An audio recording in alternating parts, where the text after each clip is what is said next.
Bueno, continuando con el Diplomado Virtual Salud Mental y el Trabajo, nos toca hablar sobre lo que es salud ocupacional, referente a las enfermedades ocupacionales y lo que es el Comité de Seguridad y Salud en el Trabajo.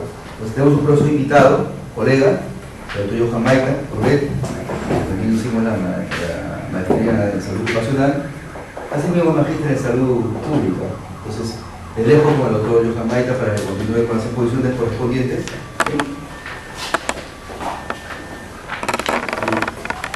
Buenas tardes, colegas.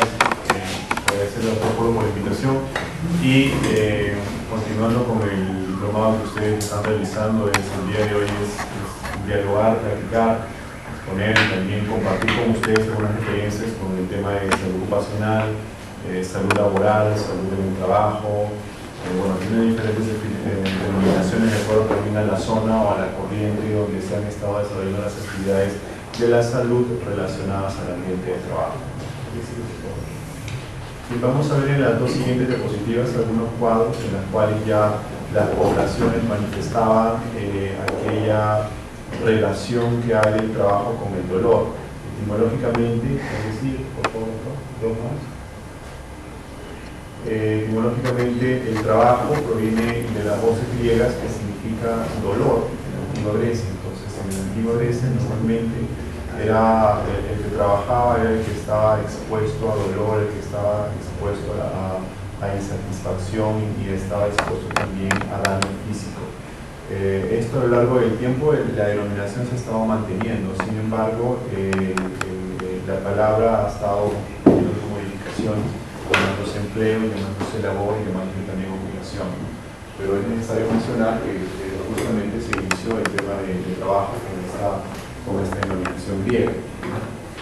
Actualmente el trabajo se define como una ejecución de tareas que implica entonces una necesidad o implica una remuneración o implica una recompensa hacia la persona que realiza esa actividad, tenga o no tenga un empleador y esté o no esté dentro de un marco formal o esté dentro de un marco de protección social.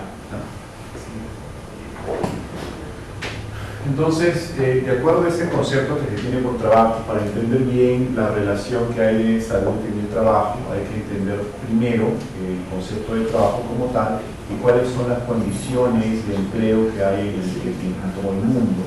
En todo el mundo, la Organización Internacional del Trabajo, de acuerdo a los estudios que realiza, a las directrices que tiene la Organización Internacional del Trabajo, nos indica que existen 5 formas de relación laboral de los trabajadores hacia un empleador o hacia lo que es una actividad. Entonces, de estos 5, el primero, o el que está bastante difundido en los países desarrollados, es el empleo formal. El empleo formal es aquel empleo en el que tienen todos sus derechos sociales, tienen vacaciones, trabajan 8 horas, y están en el marco de lo que es las recomendaciones y los convenios de la Organización de Relaciones de Trabajo, ¿no? Le sigue otro grupo bastante amplio que es el empleo precario. El empleo precario, denominado así porque es un empleo que está en el margen entre lo que es informal y entre lo que es formal. Los famosos CAS, los famosos locación de servicios para el sector público y para el sector privado, aquellos que trabajan por recibos honorarios. A este grupo de trabajadores tienen determinados beneficios sociales, pero no cuentan con todos los beneficios sociales que recomienda la Organización Internacional del Trabajo, ¿no? Este grupo de empleo es propio de los países que están en vías de desarrollo. Uno de ellos es el país. Recordemos que en la época de Fujimori se extendió bastante lo que es el empleo precario. Estamos en una etapa de querer superar aquellos aspectos que nos dejó el gobierno, que no digo que ha estado mal, porque era la única alternativa que teníamos en ese entonces, ¿no? Pero es momento de poder mejorar este tema del empleo precario para llegar a lo que es el empleo formal, ¿no? Pero a la vez, aparte de estos dos empleos que podemos evidenciar dentro de la sociedad limeña o dentro de las grandes ciudades, que existen estos dos componentes que son el empleo formal y el empleo precario, existe también en otro ámbito el empleo informal y el autoempleo. El empleo informal, para hacer un ejemplo, es que hay en minería informal o en comercio, o si nos vamos tal vez al centro de Lima, vamos a encontrar ahí a las que trabajan con cintas o con tintas, que es un empleo en el que están al margen de la legalidad, ¿no? Que hay estudios también, establecimientos por parte del Ministerio del Trabajo que nos aclaran que el empleo informal se puede considerar también como un empleo agresivo, como es el tema que ya no es denominado minería informal, ¿no? Sino es denominado ya minería que está al margen de la ley, ilegal, se hace, que es la minería ilegal, ya no es informal, no es una minería ilegal. Pero este empleo informal tiene ciertas características en relación a su salud. Y estas características en relación a su salud, si bien es cierto, están ligadas a lo que es las condiciones de empleo, es necesario mencionar que paralelamente al empleo informal se realiza también el autoempleo, que no es un empleo informal ni es un empleo legal, como por ejemplo el tema de las trabajadoras de hogar que no están en el empleo precario, porque hay trabajadoras de hogar que están en el empleo precario, o los trabajadores de agricultura que están tanto en la sierra del Perú como en la selva, es decir, los trabajadores en los cuales no son ilegales, no son informales, trabajan en una parcela, trabajan su tierra, pero realizan el trabajo. Entonces, ese trabajo es denominado de autoempleo, ¿no? Y finalmente estos dos componentes en los cuales no hay una visión del gobierno o una visión acerca de las políticas públicas en lo que es este tipo de trabajo, que es el trabajo infantil y el trabajo forzoso y la esclavitud.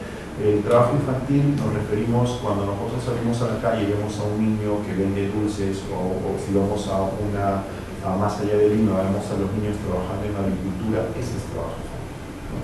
Si hacemos una relación en otros países, nada más con Chile, en Perú existen más de 2.600.000 niños trabajadores y en Chile existen 200.000 niños trabajadores. Es decir, estamos en 10 veces superando la cantidad de niños trabajadores. Y para todos nosotros, incluyendo los profesionales de la salud, el trabajo infantil es algo normal. Incluso existen ONGs que apoyan al trabajo infantil, indicando de que el trabajo puede desarrollar algunas potencialidades que tienen los niños. Sin embargo, de acuerdo a la Organización Internacional del Trabajo y a la Organización Mundial de la Salud, el trabajo infantil va a tener un resarcimiento, va a tener un daño a nivel de la salud física y principalmente a nivel de la salud mental de los niños que trabajan.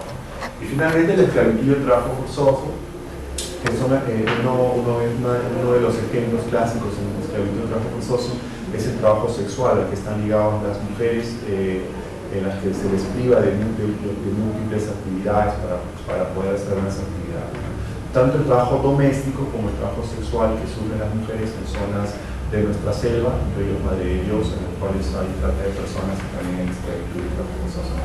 Entonces, la salud ocupacional no está ligada solamente al empleo formal, la salud ocupacional está ligada a todas estas condiciones de empleo que son 5 a nivel mundial y en las cuales existen diferentes condiciones, diferentes situaciones de salud relacionadas al trabajo. Todas las últimas normas que han salido en relación a la seguridad y la salud del trabajo están ligadas al trabajo informal, aunque aparentemente también al alcance de las demás condiciones de empleo. Sin embargo, para que una norma se cumpla en el Perú tiene que ser fiscalizada y sancionada. Y si no tenemos a un ente sancionador dentro del empleo precario, dentro del empleo, del autoempleo, del empleo informal, no es posible aplicar la ley, ¿no? Entonces, la ley, vamos a ver más adelante, que está solamente diseñada para un sector, para un porcentaje de lo que es la población económicamente activa. Entonces, la actuación de la salud ocupacional, sea por el Ministerio de Trabajo, sea por el Ministerio de Salud, sea por los establecimientos de salud a nivel nacional, o sea por las municipalidades, o sea por la autoridad que le competa la salud ocupacional en esa jurisdicción, tiene que ser desarrollada en estos 5 condiciones de empleo. Bueno, por otro lado está la salud. Les voy a hacer un recordaris de aquellos conceptos que nos da la Organización Mundial de la Salud y que nos dieron un hueco a partir de lo que el gobierno de Canadá difundiera en cuanto a lo que es la definición de los determinantes de la salud, ¿no? Entonces, la salud también deriva del latín salus, que significa estado de bienestar, de equilibrio. Entonces, por ende, la salud viene a ser el completo bienestar físico, mental y social, y no solamente ausencia de enfermedad o dolencia. La definición de la Organización Mundial de la Salud desde hace 50 años, en la cual ha estado constituida la Organización Mundial de la Salud. Un punto importante acá es indicar que los profesionales de la salud no solamente tenemos que ligarnos a lo que es curación y recuperación, ¿no? La salud ocupacional tiene un enfoque enteramente preventivo y promocional. Aunque no existe una línea divisoria en cuanto a la recuperación y lo preventivo promocional. Muchas situaciones recuperativas preventivas pueden considerarse preventivas, también preventiva tardía o como le quieran llamar, prevención secundaria. Sin embargo, las situaciones de prevención primaria que están ligadas sobre todo a lo que es la promoción y la protección de la salud son situaciones de la salud que tienen que tomar un poco más de fuerza en nuestro país, a diferencia de otros países como Brasil o China, en los cuales sí tienen una adecuada posición dentro de lo que es el sector de salud.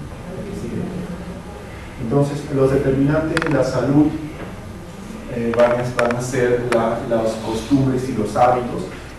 Es el principal determinante de la salud de acuerdo a lo que lo estableció el gobierno de Canadá en los estudios que realiza sobre promoción de la salud.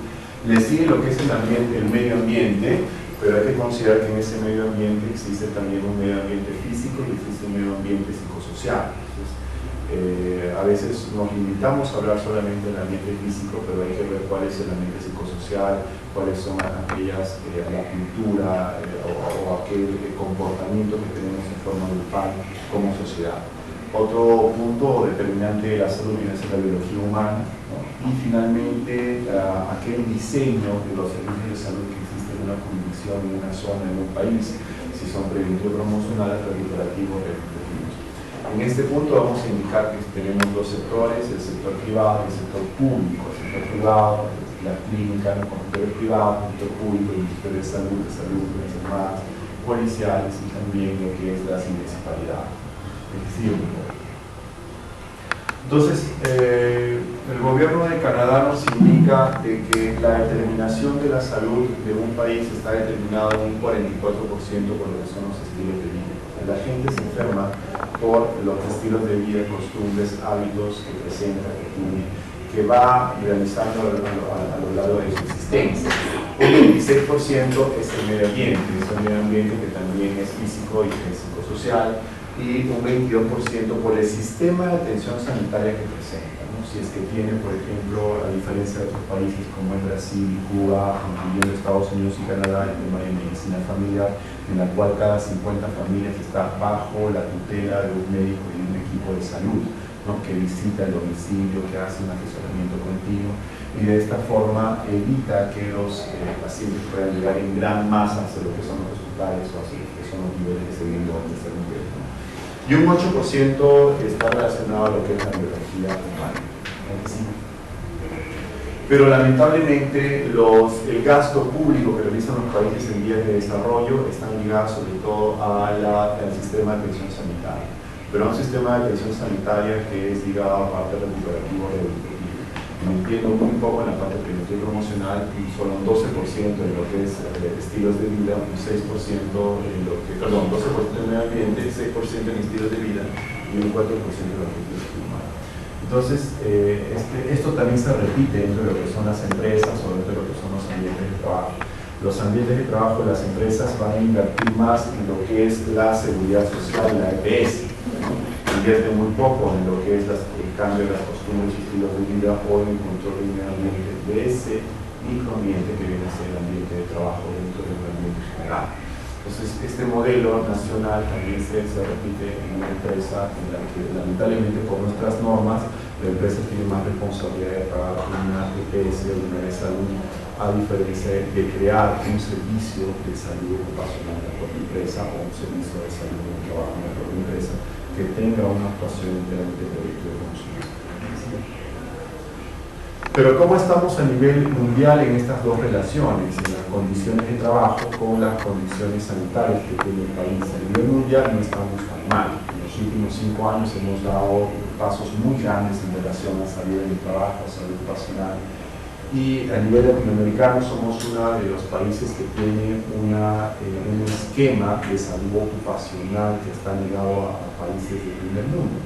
Es decir, los sistemas de salud ocupacional de Chile o de Colombia tienen más de 20 años. Los servicios de salud ocupacional, los servicios de prevención o los comités o o los temas de gestión de seguridad y salud ocupacional en Chile y en Colombia tienen más de 20 años. Sus normas tienen que ser actualizadas. En Chile y Colombia, Brasil es un país que tiene, digamos, las normas muy actualizadas. Nuestro país tiene recién 2 años de lo que son las normas. Esa es la gran ventaja que tenemos. A pesar de que somos jóvenes en cuanto a lo que es el aspecto técnico normativo de salud ocupacional, este aspecto técnico normativo ha tratado de ser lo máximo parecido a los países en vías de desarrollo. Eso nos ha colocado conjuntamente al mismo nivel de Colombia, de Chile o de Venezuela, que a pesar de que tenían muchos años sus normas de seguridad y salud ocupacional, tienen todavía algunas falencias en esa estructura técnico-legal. Algunos países sí todavía están deficientes dentro de Latinoamérica, como es Bolivia, las Guayanas, que todavía dependen de países europeos y también algunos países mexicanos. Sin embargo, si nosotros hacemos un análisis a nivel mundial, vamos a ver de que nuestra posición está en segundo nivel. Entonces, en esta diapositiva vamos a ver en qué posición estamos nosotros. Nosotros estamos en una posición justo intermedia, juntamente con Brasil, Chile y Colombia. Por encima de nuestros están los países americanos, Japón, norteamericanos, Australia y obviamente los países nórdicos son los países ejemplo en cuanto a lo que es temas de salud ocupacional. Un ejemplo, vamos a hablar de la redundancia, un ejemplo, una empresa en Finlandia, por más si tenga 1 o 20 trabajadores, tiene todos los servicios, todos los componentes de salud ocupacional. Los componentes de salud ocupacional son 4. Son ergonomía, higiene y seguridad, psicosociología y medicina del trabajo. Allá, por más que tengan 2 o 20 trabajadores, tienen ese alcance preventivo promocional hacia lo que es salud del trabajo. Nosotros estamos todavía estamos tratando de posicionarnos, de que en una empresa haya un médico, haya un ingeniero, un enfermero, etc. Y obviamente los que están más avanzados son Bélgica, Dinamarca, Finlandia, Italia, Noruega y Suecia. Muy bien, entonces, ¿a qué se debe de que en un país existan condiciones de salud ocupacional o condiciones de salud del trabajo? Entonces, la salud ocupacional clásica, la salud ocupacional de los años 70 o de los años 80 en el país o en otros países de Latinoamérica, se limita a ver las condiciones de trabajo o lo que es la exposición a factores de riesgo. Es decir, aquello que conocemos también, que es la que compartimos con salud ambiental, que son los factores de riesgo físicos, químicos y biológicos, ¿no? Entonces, si nos limitamos a ver solamente estos factores de riesgo, estamos haciendo la salud ocupacional de los años 70. Entonces, la experiencia nos indica de otros países y trasladada a normas, a directrices de la OIT y de la OMS, nos indican que la presencia de estos factores de riesgo físicos, químicos y biológicos se da concomitantemente a lo que son las prácticas y las costumbres de los trabajadores, es decir, al riesgo individual, ¿no? La costumbre que tiene, la cultura, la educación que tiene el trabajador va a llevarlo a tener cierta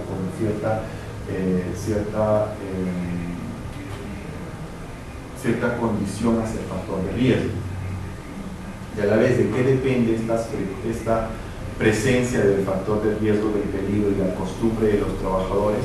Va a depender de las condiciones de empleo que hemos estado hablando al principio, ¿no? Es decir, los trabajadores que están bajo servicios por recibo por horarios, por CAS, los niños trabajadores o los de autoempleo van a estar más expuestos a peligros en el ambiente de trabajo y van a tener costumbres más eficientes que los trabajadores que son formales o los trabajadores que están en planilla o los trabajadores que tienen la protección por la seguridad social, ¿no?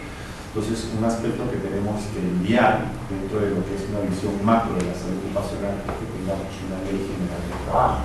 La ley general de trabajo es la que va al final ordenar estas condiciones de trabajo que tenemos en el país. Sin embargo, nosotros venimos ya hace 10 años, un poco más, de discusiones en cuanto a lo que es el establecimiento o la aprobación de la ley general de trabajo.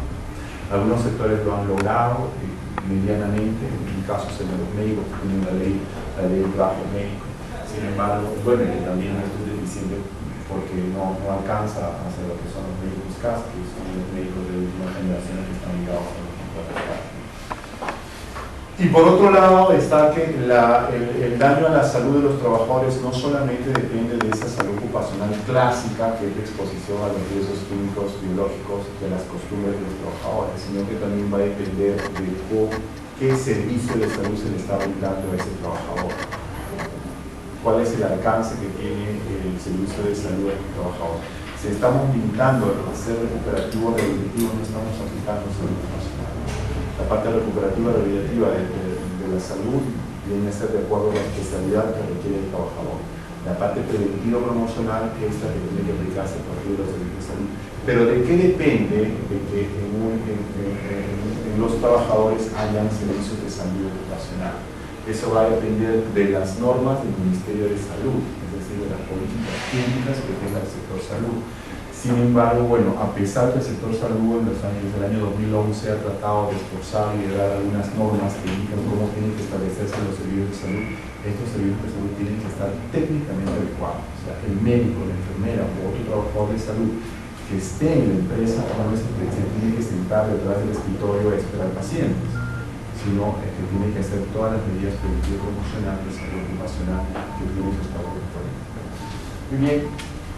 Y ojo que esto tiene que prevalecer en la Ley General de Salud. Esta Ley General de Salud tiene dos artículos, que son el artículo 100, perdón, tiene tres artículos, del 100 al 102, que nos hablan de la salud en el trabajo. Sin embargo, esta ley no se ha reglamentado. O sea, en esta ley debe salir,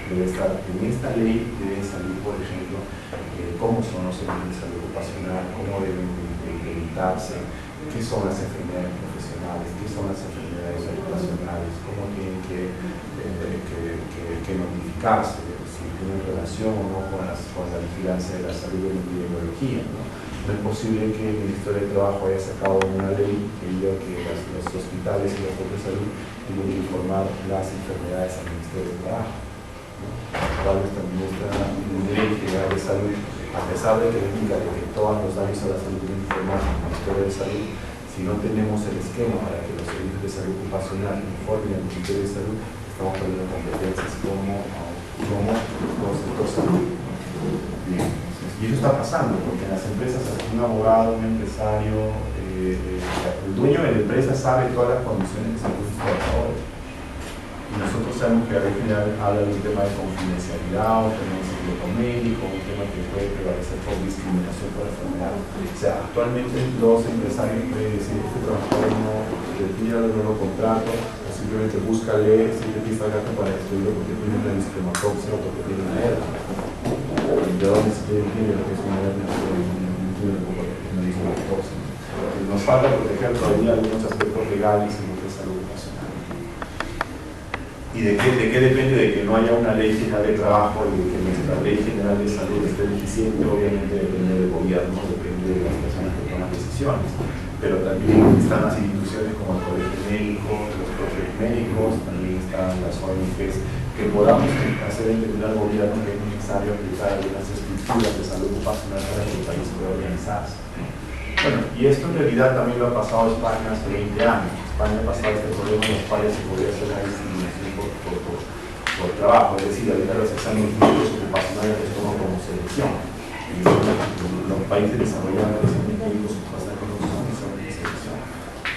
Básicamente quienes quieren trabajar, ustedes ven que quieren trabajar en empresa, antes de trabajar que hacer un examen médico ocupacional. Yo estoy seleccionando el más sano para trabajar en mi empresa. Eso es discriminación por salud. Actualmente está dando eso. Sin embargo, esto nos va a llevar a tener problemas legales de los médicos que estamos firmando las actitudes ocupacionales por temas que nos faltan aclarar en el proyecto legal. Bien, esta es una visión macro de lo que es la salud ocupacional, de cómo nos estamos desarrollando, cuál es el camino que estamos a seguir. Obviamente, como profesionales en la salud, como médicos, enfermeras y otras instituciones ligadas a la salud, tenemos la responsabilidad de asesorar, aconsejar tanto al empresario como a las entidades del gobierno que puedan hacer esas actividades lo más éticas y lo más legales posible dentro del espectro de la salud. Muy bien. Entonces, la macrovisión era cómo es que se desarrolla el daño a la salud de los trabajadores de la anterior exposición. En esta diapositiva vamos a ver cómo es que se dan ya en una microestructura las enfermedades relacionadas al trabajo. Como nos falta la parte técnica y la parte legal de salud ocupacional del sector salud, el sector trabajo toma más posición. Entonces, al tomar más posición, el sector trabajo confunde inclusive los mismos médicos, ¿no? dando ciertas definiciones de enfermedades profesionales. La propia Organización Mundial de la Salud, ninguno de sus documentos habla de enfermedades profesionales, indicando que las enfermedades son producidas solamente por un factor de riesgo. Sí, pueden ser producidas por un factor de riesgo predominante, porque existe la susceptibilidad, existe el riesgo individual, existen otros riesgos, antecedentes personales, existe inclusive actividad física, tipo de alimentación, que hace que las personas reaccionemos diferente a un factor de riesgos. Si a nosotros nos exponen a ruido por debajo de 85 decibeles, no quiere decir que ninguno de nosotros va a ser hipoacusia. Uno o dos de nosotros hay hipoacusia porque tiene una susceptibilidad, porque tiene un antecedente o porque tiene un riesgo X que nos hace más susceptibles a padecer de hipoacusia. Entonces, en ese concepto que se entiende sobre lo que es la historia de la enfermedad, ¿no? Se habla entonces de problemas relacionados a la salud en el trabajo, y estos problemas van a ser cambios fisiopatológicos que van a estar dados por determinantes de la salud y también van a estar dados por conductas relacionadas al trabajo, pero principalmente por determinantes psicosociales. Es decir, actualmente la implicancia que tiene el ambiente psicosocial va a mermar más la salud de los trabajadores. Un ejemplo clásico es un estibador que esté expuesto a carga física va a hacer más daño si está estresado o si tiene carga mental. Entonces se rompe absolutismo que nos dice el Ministerio del Trabajo en el cual la enfermedad profesional es producida por la carga de peso. La carga de peso que no esté en un límite puede producir una enfermedad si ese trabajador tiene un factor de riesgo psicosocial, ya sea de la casa o ya sea del trabajo. Pues ya no estamos hablando de enfermedades ligadas solamente al factor de riesgo, sino ligadas a diferentes factores de riesgo que pueden prevenir en la casa. Esto es lo que nos quiere decir esta diapositiva, incluso los determinantes psicosociales están en rojo, porque esos no los puedes ver. El polvo lo ves, el humo lo ves, el agua contaminada también puedes ver el agua, no puedes ver la contaminación, pero ves el agua, o puedes ver sucia, pero los resultados de riesgos psicosociales no se ven. Y es un tema también que se debe a la pobre salud mental que tenemos como país. No tenemos política, no tenemos estructuras claras en nuestra salud mental. Y eso se debe justamente a nuestro sistema de salud que, como sabemos, es deficiente. Muy bien, entonces con esa introducción de lo que es salud, de lo que es trabajo y su relación, vamos a hablar del concepto de la salud ocupacional, que es la primera parte de la clase del día de hoy. Entonces, la salud ocupacional ha sido definida por un comité mixto conformado por lo que es la Organización Internacional del Trabajo y la Organización Mundial de la Salud. Es decir, los representantes mundiales, los ministerios de trabajo y los ministerios de salud. En salud en el trabajo, en salud ocupacional, siempre va a haber una conjunción de estos dos componentes, el trabajo y el salud. Entonces, en 1950 se conforma este comité mixto y nos dan esta definición. Es una definición corta hasta el punto incómodo, porque en realidad hay un componente más amplio de lo que es el concepto de la salud ocupacional, pero creo que lo más importante está en estas dos líneas. Es la promoción y el mantenimiento del más alto grado de bienestar físico, mental y social de todas las ocupaciones. También es la prevención de daños a la salud de los trabajadores causadas por las condiciones de trabajo, la protección de los trabajadores en sus empleos frente a los riesgos adversos para la salud, la colocación y mantenimiento de los trabajadores en una ocupación y medio ambiente adaptando sus condiciones físicas y psíquicas, y la adaptación del trabajo al hombre y cada hombre a su trabajo. Este es el concepto amplio que está en el acta que firmaba la OIT por la OMS en el año 50. Pero muchas definiciones, muchos autores han estado reduciendo esta definición sobre la discriminación. Muy bien, si ese concepto se establece ya por el comité mixto de la OIT y la OMS, ¿de dónde es que sale la salud ocupacional? ¿Quién se ilumina? ¿Cómo es que vamos evidenciando estos aspectos de la salud en el trabajo? Entonces, el padre de la medicina del trabajo o de la medicina, vamos a hacer la diferencia. Medicina del trabajo la llaman los países de habla latina, ¿no? Italia, Francia, España, Portugal. Y medicina ocupacional lo llaman los países de habla anglosajona, entre ellos Estados Unidos, Inglaterra y los países nórdicos, ¿no? Entonces, no hay ninguna diferencia entre lo que es medicina ocupacional, medicina de trabajo, medicina laboral, en realidad es solamente la denominación de acuerdo a la raíz que habla en el mundo. Entonces, este italiano, Bernardo Ramazzini, en 1970, después de 20 años de estudio de daños a la salud de los artesanos, en diferentes artesanos, estudia más de 50 enfermedades ocupacionales. La silicosis, el saturnismo, el hidratismo, la visinosis, y otras enfermedades ligadas a lo que son los contaminantes ambientales en el trabajo. Y nos da este libro que es de Morbis Activitas Diatriba, que es el primer libro sobre medicina del trabajo o medicina ocupacional, en donde se detalla esta etiopatogenia de las enfermedades ocupacionales, que hoy en día son poco frecuentes en cuanto a lo que es ese grupo de enfermedades por exposición solamente a contaminantes ambientales. Actualmente es mucho más amplio, que son las enfermedades relacionadas al trabajo, donde hay una multicausalidad que les estaba mencionando: la carga mental, la carga del trabajo, la misma exposición a contaminantes que van a producir enfermedades que son multicausales, ya no solamente son debidas a un solo factor determinante. Entonces, Bernardo Ramazzini nos da 4 aspectos que hasta hoy en día se utilizan en la medicina ocupacional de la enfermedad. Lo primero es que tenemos que observar cómo esa enfermedad tiene relación con el trabajo. ¿Qué tipo de relación tiene con el trabajo? Una hipertensión arterial o una diabetes puede iniciarse, puede desencadenarse, puede agravarse o puede iniciarse por la exposición ocupacional. Sí, puede. Entonces, no es una enfermedad relacionada al trabajo. Entonces, el profesional de la salud que esté a cargo de esos trabajadores o que esté a cargo de la salud ocupacional de esa jurisdicción tiene que ver cuáles son los factores de riesgo o peligro que van a llevar a esos trabajadores a tener mayor presencia, mayor frecuencia de participación. El segundo es examen clínico del trabajador para determinar la influencia del trabajo sobre la salud. Todos los trabajadores tienen que pasar exámenes médicos ocupacionales. No son los chequeos médicos ocupacionales que comercialmente se llaman ahora, son exámenes de vigilancia.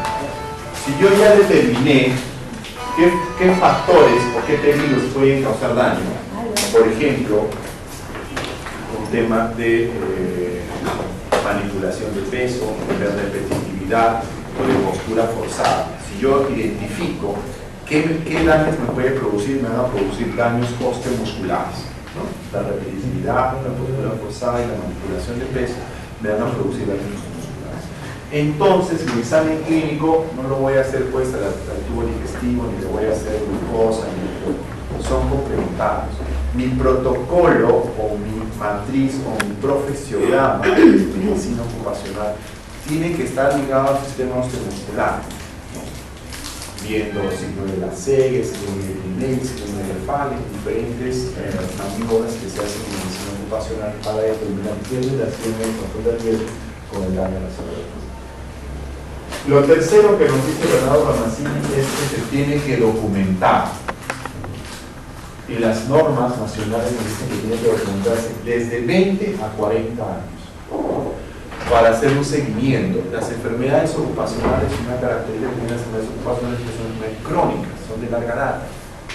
Entonces, si nosotros evidenciamos que ya existe una contractura en el nivel del cuello que puede estar repitiéndose frecuentemente, y al año ya no tenemos una contractura, tenemos una cervical, y al otro año ya no tenemos una cervical, tenemos una hernia de la columna cervical.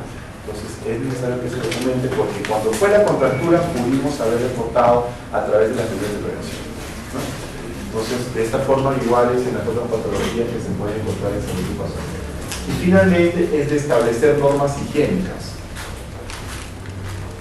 Las normas higiénicas, en el ejemplo que les he dado de la columna cervical, podría ser, por ejemplo, el tema de pausas activas, el tema de ejercicios de relajación, el tema de ejercicios de estiramiento, para poder disminuir o eliminar ese factor de riesgo que le va a producir un daño a la salud del trabajador. Entonces, estos 4 establecimientos que se dan a partir de lo que Bernardo Ramazzini estudiara, aún después de 300 años se aplican en lo que es la medicina ocupacional. Entonces, un aspecto importante que nos lega, que nos deja Bernardo Ramazzini, es que la historia clínico ocupacional tiene que tener tiene que estar compuesta por lo que es la historia ocupacional. ¿En qué trabaja usted? ¿A qué riesgos está expuesto usted? Y el médico ocupacional tiene que tener una experiencia en lo que son procesos y actividades de trabajo para poder relacionar el daño con esos procesos o con esas actividades. Obreros, pintores, trabajadores de oficina, pescadores, agricultores, ver y identificar esos factores de riesgo que están presentes en esos procesos y actividades en relación a lo que es el daño a la salud. Pueden revisar ustedes, esta literatura está en español, esta literatura de Bernardo Ramazzini, de Modis Artificiativa, está en español, lo pueden buscar en la página web, en este link que está presente. Muy bien, entonces, ¿por qué en salud ocupacional existe un fuerte componente de la OIT? Porque la OIT desde 1919 ya nos estuvo estableciendo convenios en relación a salud y trabajo. Que los médicos trabajen, ¿por qué los médicos trabajan 6 horas? Porque tenemos, alguien me dijo ahí que tenemos que irnos a la clínica después de las 6 horas. Fue un programa de televisión que vi. No, los médicos tienen que trabajar 6 horas para ganar más, pero pagan poco en el sector público. ¿Por qué los demás profesores trabajan 8 horas? Pues estos establecimientos del horario de trabajo han sido establecidos de acuerdo a los estudios de investigación y al daño a la salud que pueden ocasionar las horas de trabajo, de exposición biológica, la carga mental, los trabajadores de salud, principalmente los médicos, o el trabajo nocturno van a aumentar la fatiga, va a aumentar el tema de sensibilidad y el tema de no calidad en el trabajo. Entonces, por eso es que hay un tema de horario que fue establecido por la Organización Internacional del Trabajo. ¿Por qué las mujeres, por qué es un mes y medio que tienen PDT y por qué es un mes y medio que tienen de postparto? Ahora en España son inclusive un tema de facilidades que se da a la mamá hasta los 3 años, ¿no? Porque el niño tiene un desarrollo cognitivo hasta los 3 años. Entonces todas estas normas, incluyendo el tema del lactario, ya sus hospitales cuentan con lactario. Cada ambiente de trabajo que tenga más de 20 trabajadoras por ley tiene que tener un lactario. Entonces todas estas determinaciones ya, todos estos establecimientos legales, los ha dado la OMS desde el año 1919, de acuerdo a los estudios de investigación, de acuerdo a la reunión de expertos. El año 1945, donde se conforma la Organización Mundial de la Salud, recién es que entra a tallar la salud ocupacional, entra a tallar la OMS en salud ocupacional, con algunos años de diferencia. Porque obviamente alguien tenía que preocuparse por todas aquellas revoluciones industriales que ha habido en Europa, que ha habido en Estados Unidos. Ahí nosotros digamos que estamos pasando recién una revolución industrial a gran escala, el aumento económico, el aumento de trabajo, el aumento del Producto Interno y la mayor demanda que ocasiona esto en el trabajo. Sin embargo, estos países ya han pasado por todo eso. Por eso es que la Organización Mundial de la Salud recién empieza a aplicar establecimientos en salud del trabajo a partir de 1945. Y uno de los convenios últimos que nos da la Organización Mundial de la Salud es justamente el del tabaco, ¿no? Eliminar el tabaco de los ambientes, entre los ambientes también el ambiente del trabajo. Los que están más expuestos en una discoteca o en un tragamonedas, ¿quién está más expuesto al humo del tabaco? No es el que va a jugar, sino son los trabajadores, los mozos, las anfitrionas, los que están vendiendo las físicas, que son trabajadores. Entonces, es el primer convenio en salud ocupacional que firma la Organización Mundial de la Salud con todos los demás países, el tabaco, los ambientes cerrados. Esta es una línea que nos indica cómo ha estado la evolución de la salud ocupacional en 1950 a 1997. Lo más importante de esta línea es el año 1985, donde la OIT lanza al mundo el convenio 161 que nos habla sobre los servicios de salud en el trabajo. Muchos países lo firman, Brasil, Chile, Colombia y Venezuela firman este convenio. el Perú no lo firma. Entonces, por eso es que nuestro país tiene una carencia de lo que es la salud ocupacional y la salud de técnico. Bueno, recién ahora está la residencia en medicina ocupacional, están las maestrías, este diplomado también es muy bien, estamos tratando de superar, y esperemos que en el transcurso de los años podamos reconocer este convenio, lo podamos ratificar. El país va a ratificar el convenio ciudadano. Tenemos que ratificarlo para cerrar el círculo del sistema de gestión de seguridad y salud. No se puede hacer un sistema de gestión de seguridad y salud sin una PAC. Y esa PAC justamente es el servicio de salud del trabajo. Es decir, hay dos documentos que ustedes pueden leer también, que son las directrices relativas a los sistemas de gestión de seguridad y salud del trabajo de la OIT. Acá nos dice todo lo que es gestión de calidad, porque nosotros, hospitales, nosotros también tenemos un centro de gestión, ¿verdad? Que es gestión de la calidad. O sea, igual como se gestiona la calidad, también tenemos que gestionar la seguridad y la salud del trabajo. Y la OMS nos da algunas pautas sanitarias a través del Plan Nacional de Salud de los Trabajadores de cómo este sector salud tiene que trabajar para llegar a un sistema de gestión de seguridad y salud del trabajo en las empresas o en los ambientes de trabajo. Bien, entonces aterrizando ya un poco acá, es indicable de que los trabajadores no solamente están expuestos a estos 5 factores tradicionales. Esta lámina, que es de la Organización Mundial de la Salud, nos indica que para que un trabajador esté protegido y tenga menos frecuencia de enfermedades ocupacionales y accidentes de trabajo, tiene que haber también un cambio en el comportamiento, un cambio de los hábitos que tiene un trabajador, y tiene que haber también servicios de salud en el trabajo, y por otro lado tiene que haber un cambio macro acerca de lo que es el comportamiento laboral de los países, ¿no? Es decir, la estructura legal que tenemos en lo que son las leyes laborales.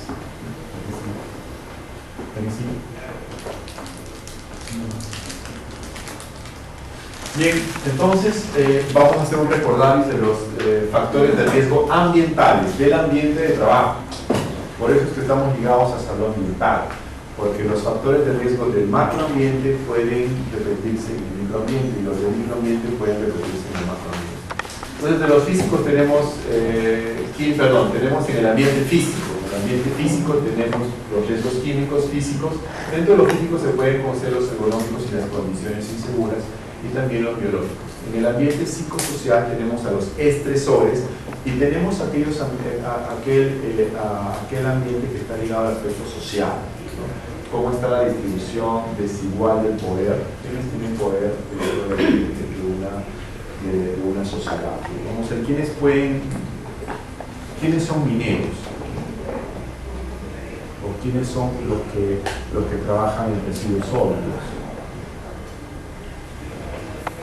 La distribución tanto del poder, el nivel de los recursos hace que los trabajadores que tengan ciertas características dentro de la sociedad tengan más enfermedades ocupacionales que las personas que tienen condiciones sociales, de distribución de dinero, recursos y de poder. Por eso que algo que nos pide la OMS, ojo, que el tema de la seguridad social, de la universalidad de la seguridad social, es decir, que haya salud para todos, no es un tema de la OMS, es un tema de la OIT.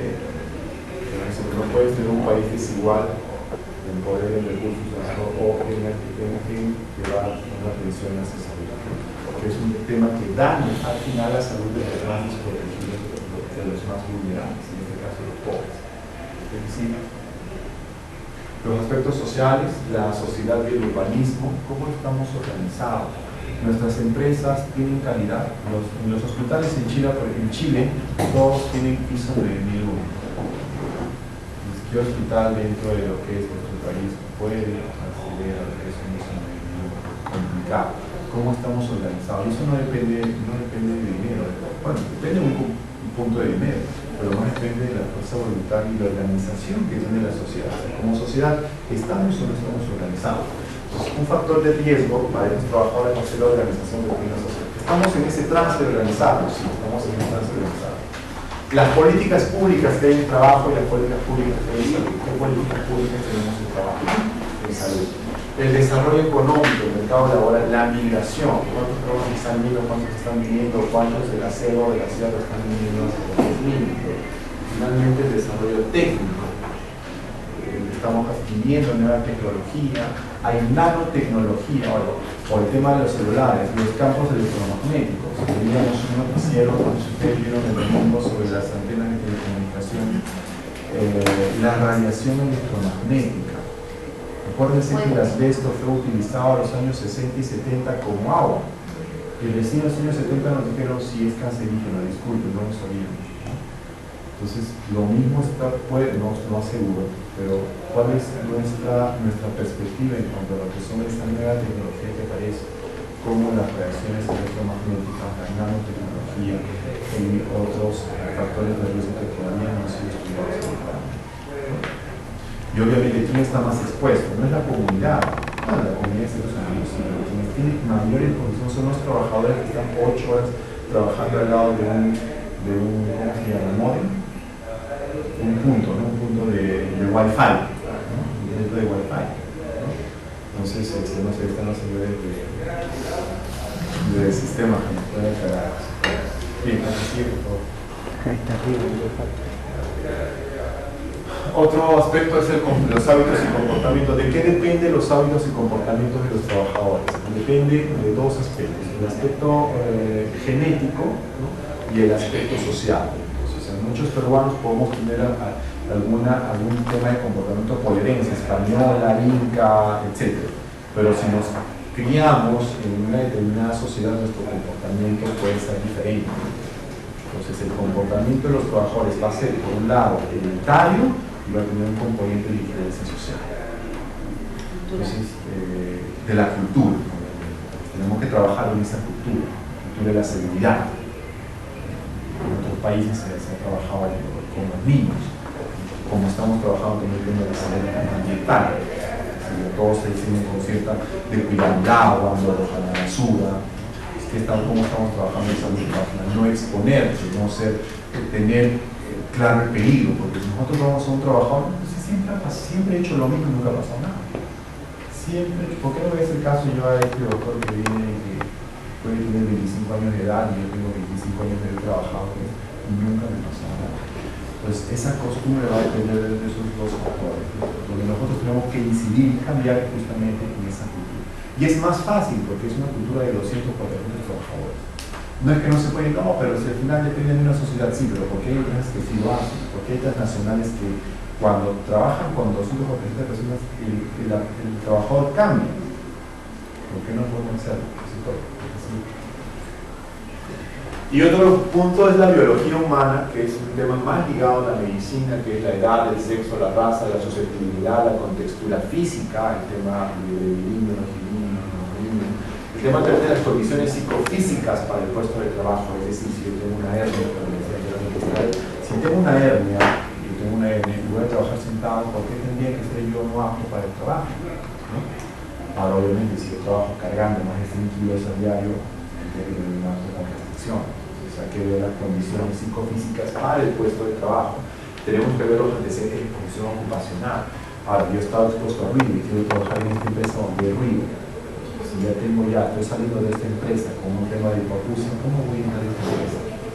No voy a entrar y le voy a echar la culpa que me han dado hipoacusia. Entonces hay que ver el tema de los antecedentes de función ocupacional y los antecedentes médicos. Ahora yo puedo tener un tema también es una escoliosis que no tiene nada que ver con una enfermedad ocupacional, pero a la larga me puede producir una mayor molestia, me puede ser una hernia si estoy expuesto a una postura cruzada.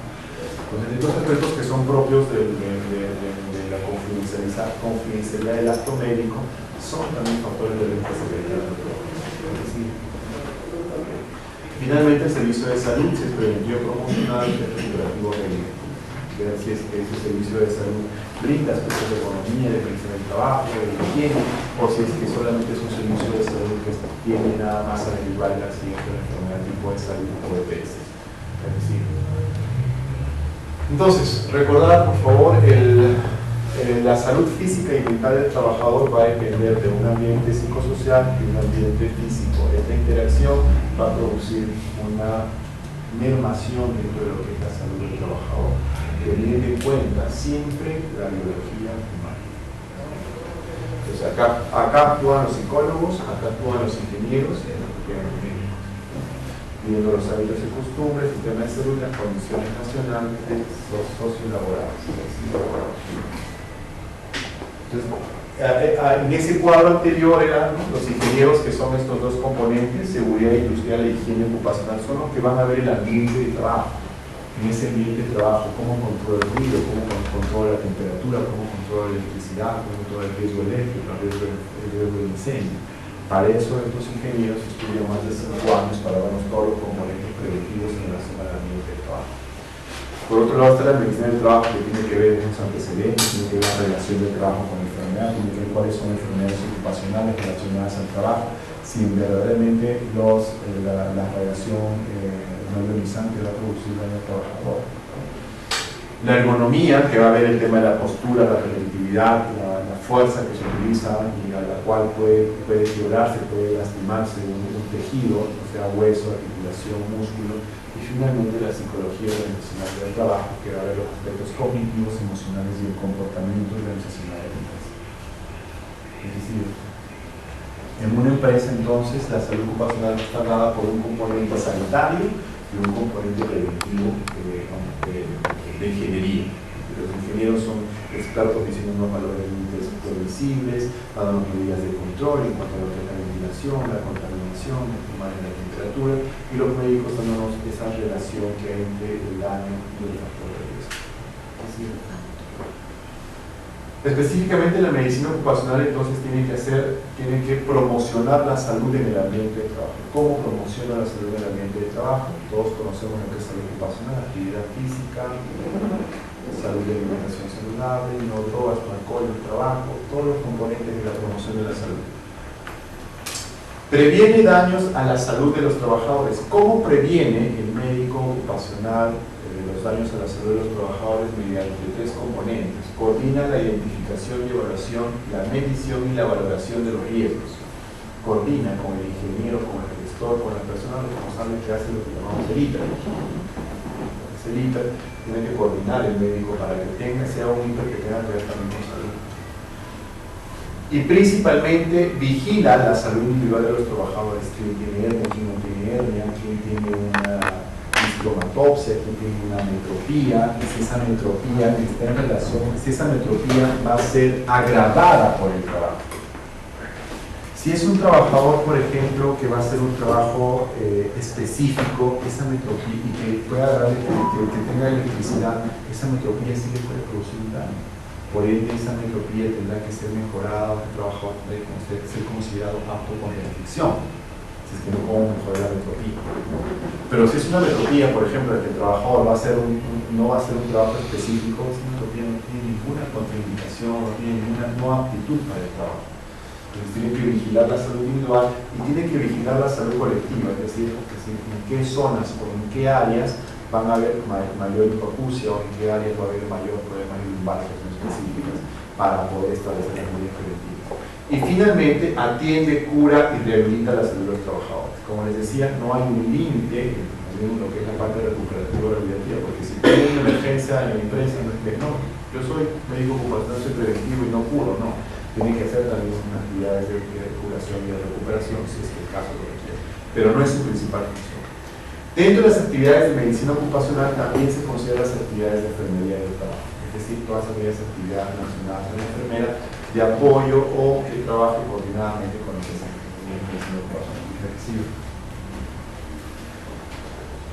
Ahora, la medicina ocupacional en el Perú se da en los servicios de salud ocupacional, es decir, aquellos servicios que están acreditados por el Ministerio de Salud para brindar exámenes médicos ocupacionales, en servicios de salud del trabajo, en servicios de salud en general o en la empresa también puede haber médicos ocupacionales específicos en la empresa. Es decir, una más. Bueno, vamos a terminar ya lo que es salud ocupacional en el Perú. ¿Por qué se da la salud ocupacional en el país? ¿Aspecto ético, aspecto productivo o aspecto legal? Ético, productivo, legal. En realidad deberíamos darlo por los 3, pero lamentablemente nos gusta que nos golpeen y siempre hacemos por la parte legal. Lo aplico porque me obligan. Éticamente, ¿habrá empresas éticas que implementen salud ocupacional? Sí, hay, pero son pocas. Ahora hay empresas que lo hacen por la cuestión productiva, sí. quieren acreditar como OSA 18001 para vender más, para exportar, para ser competitivos, para ser más grandes, para crecer. En muchas empresas se aplican OSA 18001. 18001 es la versión estandarizada para lo que es salud ocupacional y lo que es productividad. Y cuestión legal porque me fiscalizan y me sancionan. Actualmente se va por una cuestión legal, pero ¿de dónde va esta flecha? ¿No? La flecha va de lo que es ético, productivo y legal. ¿Sí?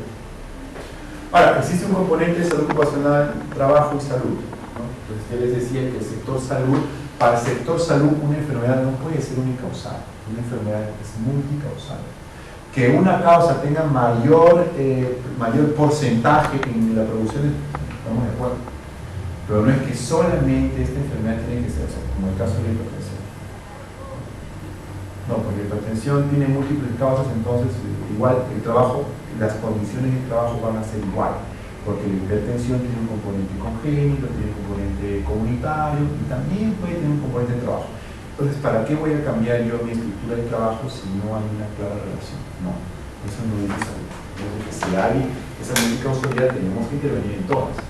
Pero el trabajo nos dice, no, si no hay, tiene que ser solamente uno. Estas situaciones tienen que estar claras con el Ministerio de Trabajo y los mexicanos se vienen trabajando en los últimos años. Que el Ministerio de Trabajo entienda que las enfermedades son multicausales. ¿Qué sirve? ¿Y cómo aplicar la salud ocupacional a un sector informal? ¿Quién es el responsable de aplicar salud ocupacional al 70% de la población? ¿Quién es el responsable? Si el Ministerio de Trabajo ya ha mandado normas al sector formal, que dice cómo es la gestión, que tengan médicos, que sea examen médico, que tengan examen de higiene, que tengan examen de economía, ¿quién es el responsable de aplicar al sector informal? Nosotros, el sector salud. El sector salud que tiene que promocionar, difundir, aplicar salud ocupacional. El componente de trabajo es un componente que tiene gestión.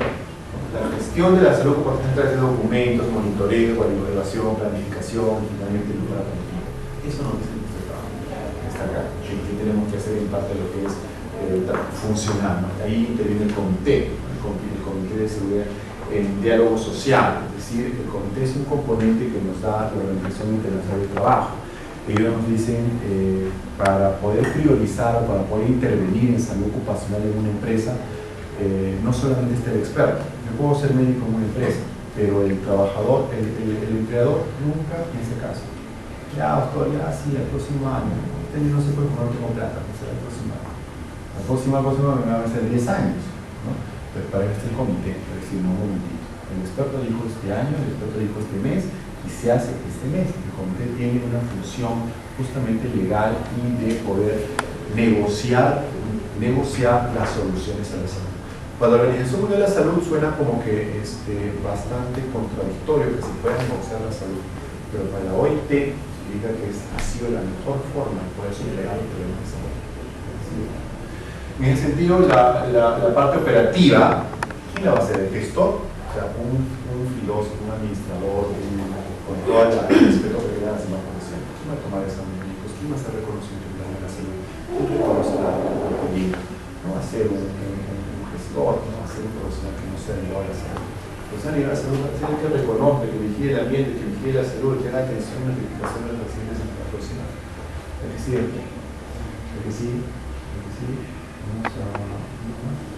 vamos a ver un cuadro para resumir todo lo que hemos estado viendo acá.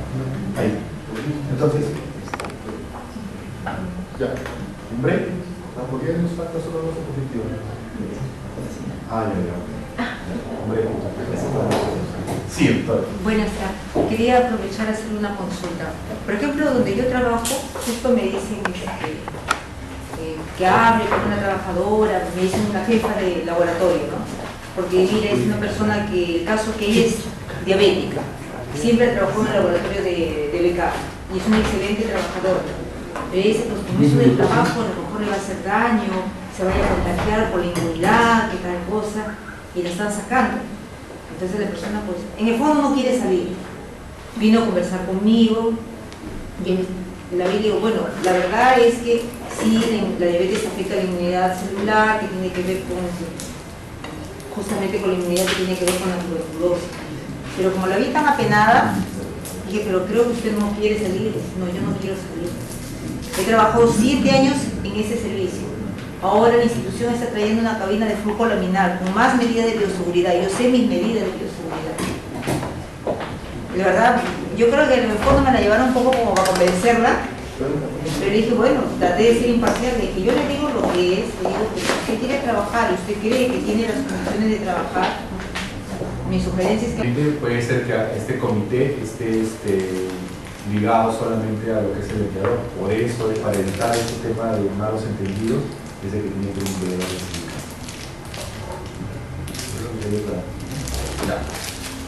Bien, entonces, las enfermedades relacionadas al trabajo, de acuerdo a la Organización Internacional del Trabajo y a la OIT, son 3 enfermedades, 3 grupos de enfermedades. El grupo 1, el grupo 2 y el grupo 3. El grupo 1 es en el que el trabajo es factor necesario, como la hipoacusia inusial de ruido. O sea, tiene que haber ruido para haber hipoacusia inusial de ruido. No puede haber hipoacusia sin ruido. O la silicosis, que se quiere decirse para que haya silicosis.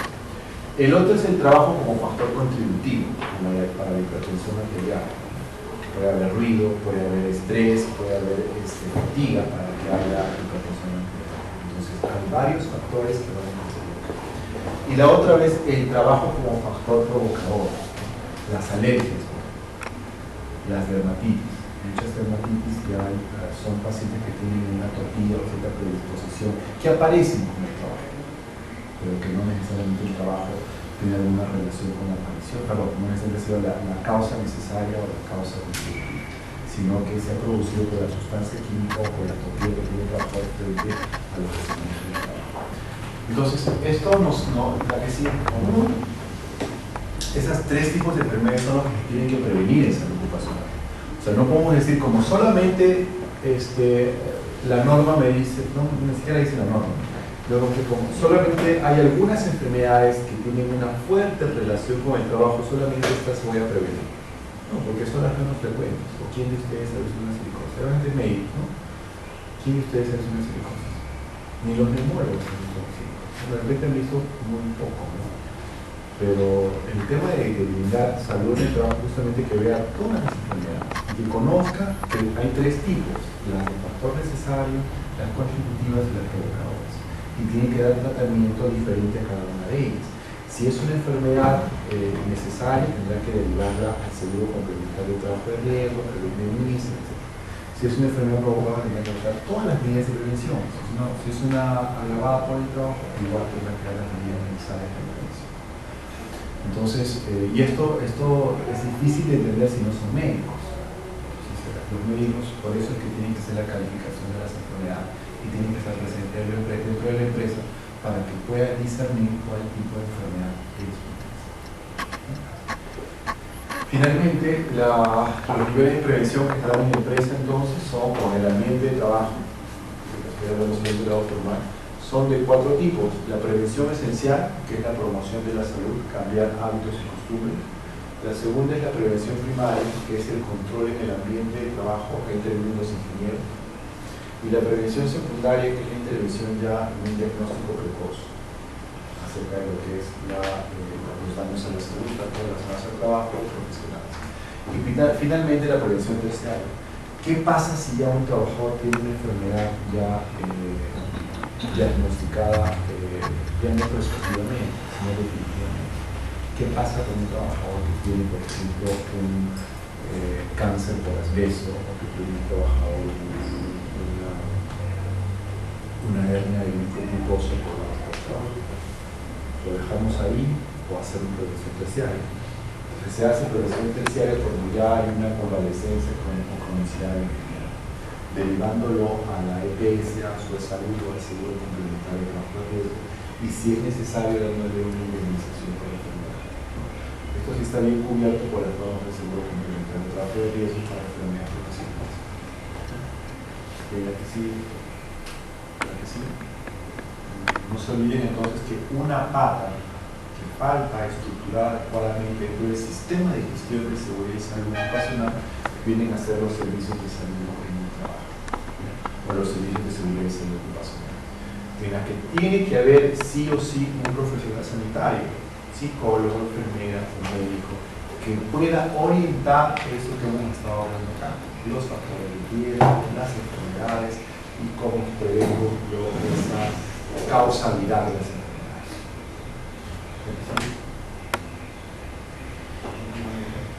Finalmente, Alice Hamilton, que es la primera médico ocupacional de América del Norte, nos recomienda algo a todos los médicos, que nos dice el compromiso del médico industrial, del médico de empresa, del médico de trabajo, no es como el empleador, no es que el empleador le pague. Porque el empleador le puede decir al médico, oye, ¿sabes qué? Pongan a todos porque no son aptos, porque están embarazadas. ¿Qué ha pasado? Que mira, que me voy a pagar más porque van a estar 3 meses y tengo que pagar más. Entonces mejor ponen hojas para retirarse. Y no les avises, les votar por cualquier cosa. Entonces, la responsabilidad del médico en la empresa no es con el empleador. La responsabilidad es con los trabajadores. Tiene que ser dar la mejor decisión en cuanto a lo que es la actitud médico-ocupacional para evitar la discriminación por enfermedad, que es uno de los criterios de nuestra ley general de salud. Ninguna persona puede ser discriminada por enfermedad. Y pueden alegar hasta un proceso judicial y no lo va a hacer por el empleador, lo va a hacer porque el médico está realizando la actitud médico.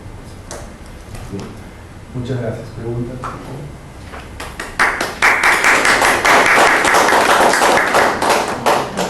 Sí. El año pasado, el año pasado salieron unas normas, Ministerio de Trabajo, creo, no recuerdo si institución del Estado, en relación a los exámenes ocupacionales. Exámenes médicos ocupacionales. Los exámenes médicos profesionales y que determinaban ciertos requisitos por ocupación, por no ramos ocupacionales. Sin embargo, eso no se está aplicando. O sea, yo, por ejemplo, trabajo en un establecimiento de salud de primer nivel y todos los días damos certificados médicos. Ya las empresas están pidiendo más que hagan certificados médicos. Pero el formato que utiliza el Ministerio de Salud sigue siendo el mismo desde 10 años. Entonces, ahí la pregunta sería, ¿quién es lo de siempre, ¿no? Se dan las leyes, las normas, pero ¿quiénes son los llamados a vigilar que esas normas se cumplan? En este caso, la empresa, bueno, no le interesa mucho, por tal de que el trabajador le traiga su certificado firmado, que diga que está apto, no se hace problema, digamos así, ¿no? Entonces, ¿quién sería en todo caso el? Lo que pasa, doctor, es que la norma indica de que los exámenes médicos ocupacionales tienen que hacerse en servicios acreditados. Para que un servicio sea acreditado tiene que contar con ciertos requisitos. Tiene que ver la tecnología adecuada, estudiómetros, es decir, el equipo que haga pruebas funcionales necesarias y que esté validada por un médico ocupacional.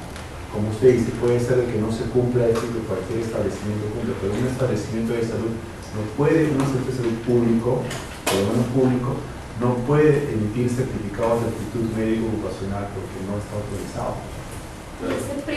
Pero el Estado lo está haciendo como certificado de salud, digamos. Certificado de salud es otra cosa. El certificado de salud no necesariamente hay una actitud. El certificado de salud te estás bien de salud, te da un estado psicofísico, no te da una actitud. Anteriormente, antes de que aparezcan las normas de medicina ocupacional, se podía los certificados de salud para cualquier establecimiento acreditado. Por ejemplo, el Hospital San Bartolomé, el Hospital Loaiza, dan certificados de buena salud, que no están ligados a lo que es el tema de medicina ocupacional. Eso es otra cosa, es el tema de selección, que ninguna ley ampara dar el certificado de buena salud. Ninguna ley, no hay nada, simplemente es una moda que se aplicó por las empresas. Lo otro específico, normativo, legal, tiene que ser examen médico. CEPRI tampoco puede dar examen médico ocupacional porque no está acreditado. Solo es acreditado, de acuerdo a la ley. ¿Quién fiscaliza, quién sanciona? En el sector salud lo fiscaliza el propio sector salud, establece los supervisores. Ya lo que DIGESA, que ha autorizado a los servicios de salud que ellos saben hacer la fiscalización. Obviamente que no se abastece, pero como usted dice, hay un aparato por parte del sector salud que todavía nos falta resolver. Dice, en ese caso, por ejemplo, como médicos, podríamos los médicos seguir dando el certificado de salud. Estaría ya de parte de la empresa en aceptar ese tipo de certificado. No sería la parte nuestra, sería la empresa, si lo acepto o no lo acepto. El certificado de salud, digamos que tiene una normatividad interna del propio Ministerio de Salud, ¿no? Para dar un certificado de buena salud, que no es un examen médico ocupacional donde ven radiografía para becar, que tiene un buen bien de salud. Eso es un tema interno que sí, a quien lo solicite le damos, pero no es un examen médico ocupacional. La responsabilidad tiene la empresa, pero por otro lado también está el servicio de salud que tiene que aclarar, ¿no? Una cosa es el examen de buena salud y otra cosa es el examen médico ocupacional. Empresas menores de 20 trabajadores. El médico tiene que estar 4 horas por una semana. 20 trabajadores, no, más, perdón, de 200 trabajadores, perdón. No, 20 trabajadores, no, estoy hablando de comités. Ah, ya, ok, comités. En vez de comité, ¿qué cosa? Hay un supervisor. El supervisor, ¿qué función? O sea, ¿cuál es la función del supervisor? Es igual, fiscalizador, ya no es un comité. ¿Pero solo lo va a hacer él? Solo, porque es menos de 20. ¿Y quién lo elige? Lo elige el empleador. En el caso de un hospital que es grande, tiene que tener, bueno, aparte del comité y esto, sé que tiene que tener también un médico, Un servicio de salud. un servicio de salud ocupacional con médico Con mínimo ocupacional. Con un médico ocupacional. Que vea todos aquellos temas de discapacidad, incapacidad, prevención, higiene, ergonomía. Bueno, dentro del proceso, como no hay, puede ser un internista. Como no hay, puede ser un... Hasta que se capacite. La norma dice que puede ser hasta un internista. Un día se conoce de todas las enfermedades. La norma dice que puede ser un internista. Hasta que el país ya tenga sus residentes en medicina ocupacional, cosa que ya es el primer año que todas las facultades de medicina ya han sacado esto. Ricardo Palma, San Martín, Cayetano Heredia, San Marcos creo que está. No lo sacado. Hasta que pueda cubrirse la demanda. Pero tiene que haber alguien que se haga cargo, que conozca justamente lo que les decía, los procesos, las actividades, las tareas, los daños que se producen en el trabajo en relación al daño propiamente dicho.